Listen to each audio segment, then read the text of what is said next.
Teachers training college Chittagong আয়োজিত আজকের এই বৃক্ষরোপণ অভিযানে মডার্ন টিচার্স ট্রেনিং কলেজের পক্ষ থেকে শিক্ষার্থীদের মাঝে চারা বিতরণ করা হয় এবং বৃক্ষরোপণের আয়োজন করা হয়। এই উপলক্ষে সম্মানিত অধ্যক্ষ এ কে নাসিরউদ্দিন স্যার আমাদের উদ্দেশ্যে কথা বলছেন। বিসমিল্লাহির রহমানির রহিম।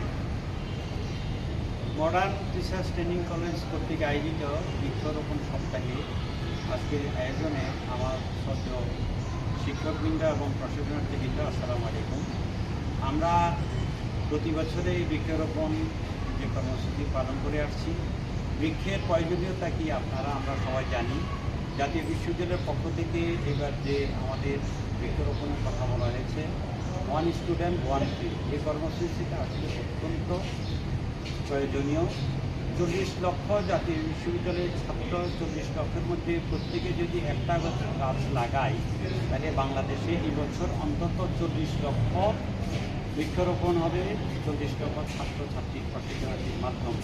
এভাবে যদি প্রত্যেকে আমরা দায়িত্বশীল এবং নাগরিকত্ব পরিচয় দিয়ে থাকি, তাহলে আমাদের দেশের যে বৃক্ষরোপণ অভিযান এটা সফল হবে। বৃক্ষ হলো আমাদের অক্সিজেন ভাণ্ডার। বিশ্বব্যাপী আমাদের যে জলবায়ু পরিবর্তনের যে দুর্ঘটনা, এই দুর্ঘটনা থেকে আমাদেরকে রেহাই পাওয়ার জন্য এবং জলবায়ুকে আমাদের আয়ত্তে রাখার জন্য আমাদের বৃক্ষরোপণ কর্মসূচি অত্যন্ত প্রয়োজন। এগুলো আমার বক্তব্য এখানে শেষ করছি। প্রত্যেককে অনুরোধ করবো আমরা আমাদের যার যার অবস্থান থেকে বৃক্ষরোপণ